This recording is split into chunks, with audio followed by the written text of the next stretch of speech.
you can see our truss calcs here. It tells us where every single truss goes, labeled and all. Bottom quarter of the truss will have labels and a little 3D diagram here.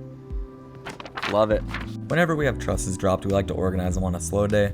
We'll go in the day before we actually plan to roll everything out and get everything set. We'll leave them banded until we hop up on the roof, get everything braced off, and then we can cut the bands and start rolling out. You guys saw the truss calcs in the beginning of this video. That's what we go off of to determine where everything's gonna land.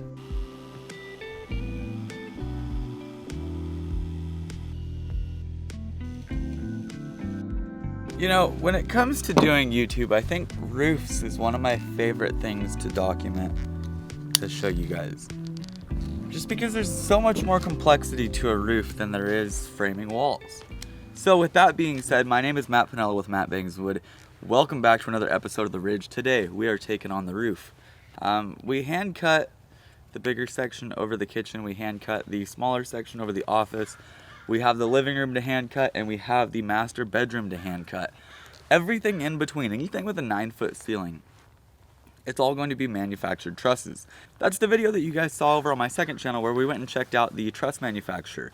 We're out here today, trusses are up on the walls already, we got those set, and we are pretty much ready to just hop up top and start rolling. The way we'll operate is pretty easy and straightforward to understand. We'll set one truss, we'll plumb that thing up, get it nice and perfect, and then from there, we know that once we put a block in and put the next truss on layout, that it's going to be plumb and perfect as well, and then so on and so forth all the way down the line. Once the whole roof system is done, we'll plumb both ends, brace both ends, get everything kicked off, and it'll be good to go. Now before we get up on top plate, we want to make sure we have enough nails, and we want to route all of our air lines to where they're not going to get tangled up when we start rolling out trusses.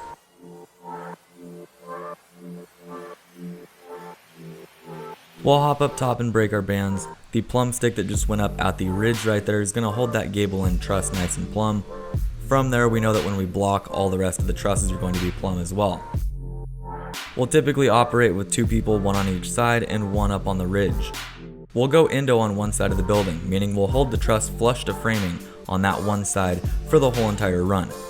Now that does mean the other side can have a small variance, but it's not going to kill us.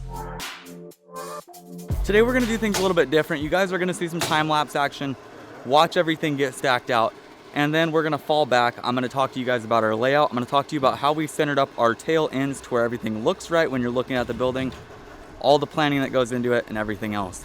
From catwalks to how we prep for our tails, it's gonna be a lot of fun. Hope you guys are ready for that. If you're new here and enjoying the video so far, please hit the like button down below and hit that subscribe button as well.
We caught Greg a couple times and I was like, oh.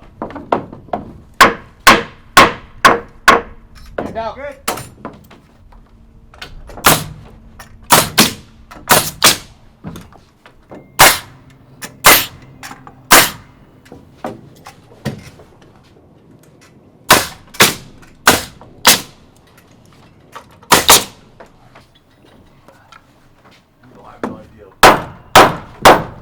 You're 2 foot and go. Double check. 2 foot and go. 2 foot and go. Yeah. 4 foot and go. I got a mark. 4, 6 foot and go. Ready?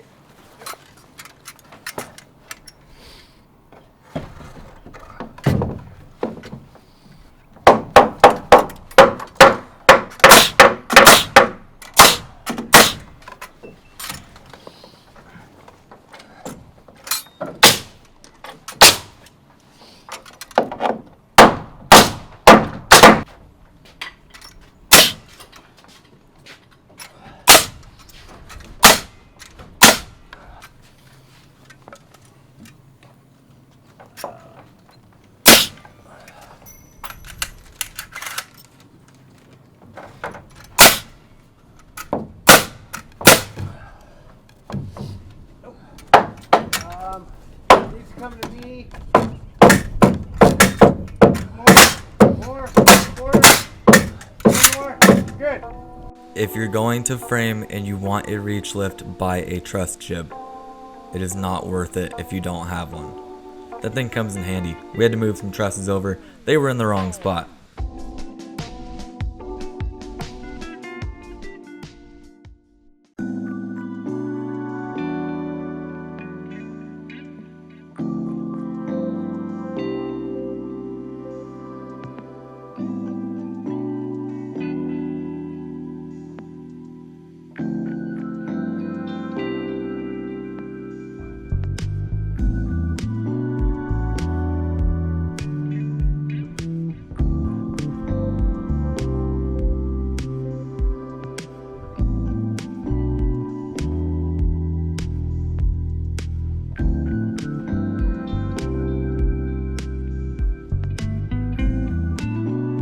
You want to talk about a weird section, this is it.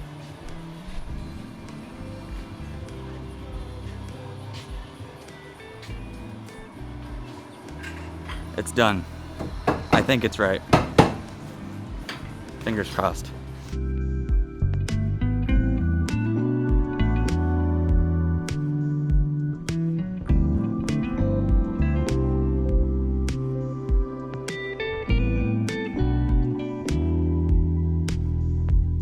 We're putting in our blocking right now on edge of wall, edge of framing right there. And some of them are full blocks. Some of them. Then some of them are cut back 3 5/8 to allow our tail to sit in there, our 4x8 tail. And while we could put the tails in first, all of them need to be cut and they're all that weird funky little detail, so we're gonna have to wait to do that. Rather just block the thing out right now, get it a little bit closer to sheathing. Once we throw our tails in and do our T&G, the thing's ready to sheet. Be a little bit easier.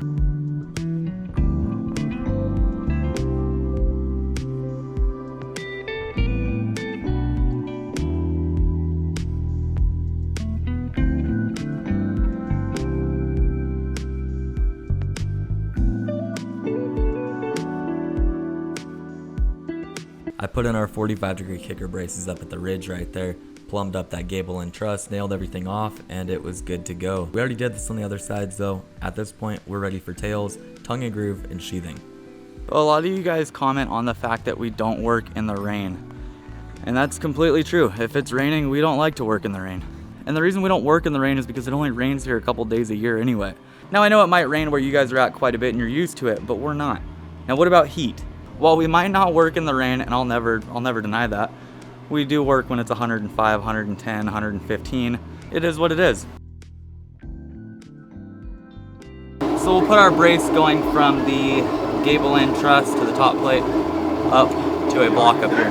This is gonna lock this whole roof system in from racking one way or another. And since we have 3 on this side and 3 on the other side, it's definitely not gonna move.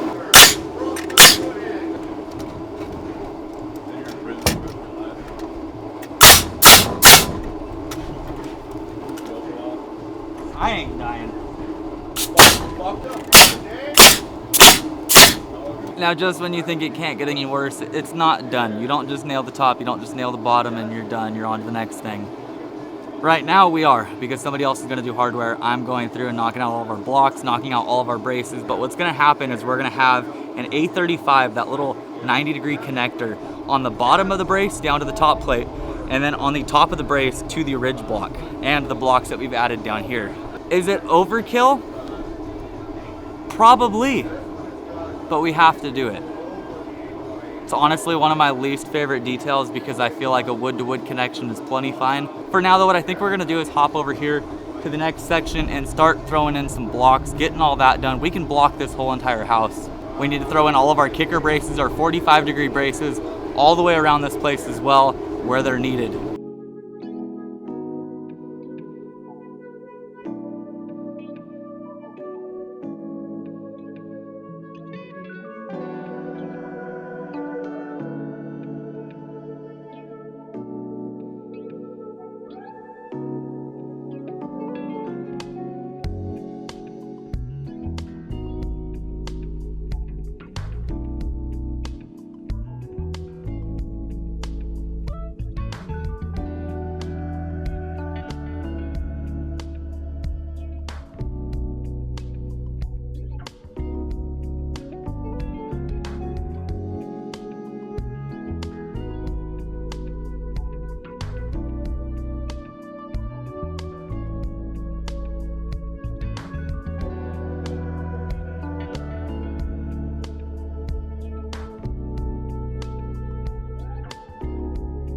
So just yesterday before we took off, the reach lift decided it wanted to pop a hydraulic line. Basically at that point, whatever the hydraulic line is operating no longer works. So if it is the boom won't work. If it's the tilt on the forks won't work. So that thing's been out of operation all morning. My pops just got it fixed right now. We can cut everything in over here and get this beam dropped in. From there we can stack everything out. One more section complete. After that, the only section we have left is over the covered patio in the back area and the living room.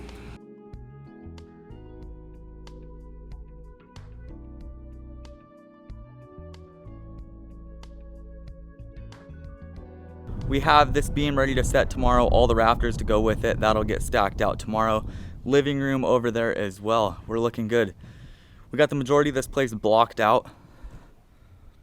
All the way out here, all the way back in, all the way down, whole backside. It's looking good. One thing I wanted to talk with you guys about is the pieces that went into making this roof. Now to get started, the shaped blocks match the slope of the roof. You can see that that has the 3 and 12 cut beveled on the top right there. Covers the whole entire face out there. And that is a solid block with no vents. We still have vents that need to go in here. They're Vulcan vents. You guys will see that a little bit later on. It's a very special type of vent, very expensive type of vent as well. A Vulcan vent will basically melt and close off the ability to allow the fire to spread. We'll talk more about that though once we start putting those in and getting them done. Now we've got our trusses back here. These are all manufactured trusses. If you guys haven't already, iCard top right hand corner, I went to a truss manufacturer, the one that actually built these trusses, and check the place out. You guys can click that video and watch it. These behind us here are manufactured. We bought them. They come just the way they are right now. You put them in place where they go. Everything is labeled out on Truss Calcs, which you guys can see right up over here. Tells you where every single piece goes. You're pretty much putting together a little puzzle. While all this over here is all hand cut, we hand cut every single rafter, hand cut our ridge beam, dropped everything in place, and we personally built that roof. Now each has its perks. Hand cut is a little bit more time consuming, but you don't have to pay for the cost of manufactured trusses. Not only that, but it allows you to get the vault that we've got going in here. You can get that with regular old trusses. They're called scissor trusses, the bottom cord rakes, but it's not as easy to get what we've achieved over there without having a steeper pitch for your top cord. So if we had a 3 and 12 bottom cord, which is what that is, we'd have to have, say, a 5 and 12 top cord. Similar to what we had out at the winery. Manufactured trusses are fairly cheap. You don't have to do any of the work. All of the blocks come pre-packaged for you, good to go. You just slap these things in and they're good. Now I'm not even going to talk about which one's stronger because personally, if you do both systems right, they're never going to fail. I want to show you guys a quick little video from my Instagram that I posted regarding hanging blocks. I'm going to put it up right over here. You can see that we tack nails into the blocks and then from there we hang them up. It's the easiest dang way to do it.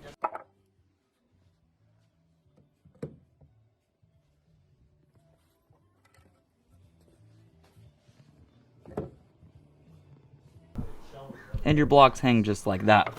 You can see we have a nail tacked right there.